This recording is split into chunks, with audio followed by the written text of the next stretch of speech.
And iron sharpens iron, and that helps.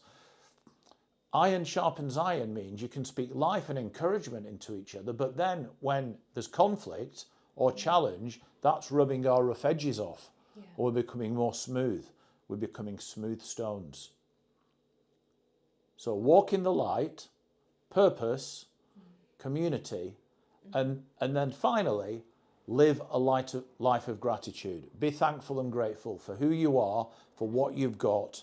Give thanks daily. Learn to be thankful to Christ for your salvation, for healing, for provision, for power, for forgiveness.